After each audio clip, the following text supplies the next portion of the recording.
¿Por qué Venezuela está empobrecida por el bloqueo económico y la presión externa?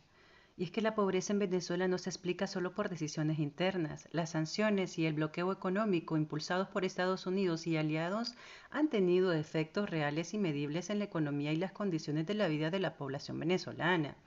Desde el 2017, las medidas coercitivas restringieron el acceso del Estado venezolano a mercados financieros, a dólares y al comercio internacional. También bloquearon el ingreso de divisas petroleras y dificultaron el pago por importaciones esenciales como alimentos, medicinas y lo que es tecnología. La economía venezolana depende en más del 90% de los ingresos petroleros para sostener importaciones y funciones básicas. Cuando esos ingresos se reducen por sanciones dirigidas al sector energético como prohibiciones a PDVSA, restricciones a exportaciones y la revocación de licencia de operación de empresas internacionales, el país pierde recursos que antes se usaban para comprar bienes esenciales. Esto genera escasez, caída del PIB, devaluación y mayor inflación, afectando directamente la vida de millones de venezolanos. Organizaciones internacionales han señalado que estas sanciones han contribuido a pérdidas de ingresos enormes, cientos de miles de millones de dólares, y han reducido drásticamente el valor de las importaciones públicas y privadas, con impacto directo en lo que es la salud, la alimentación y los servicios básicos.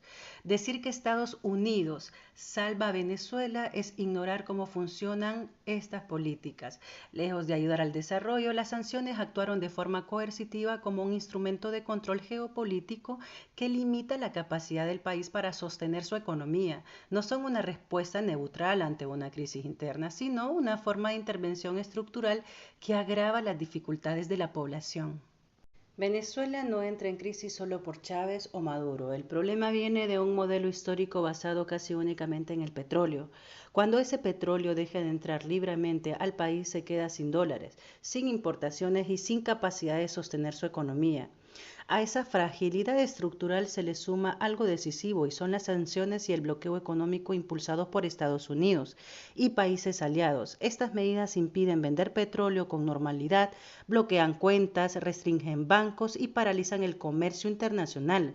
En un país que depende del petróleo para comprar alimentos, medicinas y sostener servicios básicos, eso genera pobreza directa. Esto no es defender gobiernos, es entender cómo funciona el poder global. Estados Unidos no interviene para salvar pueblos, interviene para proteger intereses. Venezuela no está empobrecida solo por errores internos, sino por una guerra económica constante que agrava y prolonga dicha crisis. Ayuda alimentaria y la pobreza inducida. Y es que la ayuda humanitaria suele presentarse como una solución, pero en muchos casos funciona como un parche político. En Venezuela el discurso humanitario convivió con sanciones que bloquearon el petróleo, el comercio y el acceso al sistema financiero. Es decir, se ofrece ayuda mientras se impide al país generar sus propios ingresos. En una economía que depende del petróleo para importar alimentos y medicinas, estas restricciones no castigan a un gobierno, empobrecen a la población. La ayuda no reemplaza la capacidad de producir ni de comerciar, solo administra el daño causado por el bloqueo.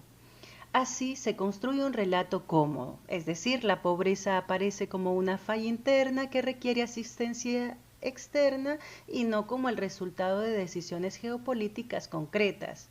Y esto no es solidaridad, es control y entenderlo también no es defender a gobiernos o a Maduro como tal o a Chávez, no, es defender la capacidad de los bloqueos para sostener su propia economía. El Estado intervenido sin tropas, como hoy se ejerce el poder. Y es que hoy no hace falta invadir un país para intervenirlo. Las formas de poder cambiaron. En lugar de tropas se usan sanciones financieras, bloqueos comerciales, restricciones bancarias y control sobre la energía. Cuando a un Estado se le impide vender sus recursos, acceder a divisas, a usar el sistema financiero internacional, a asegurar sus transacciones, lo que se interviene no es solo el gobierno, sino la vida cotidiana de la población. Es decir, salarios, hospitales, transporte y alimento dependen de circuitos económicos que pueden ser bloqueados desde afuera. Este tipo de intervención no pasa por votación internacional ni por organismos multilaterales con consenso real.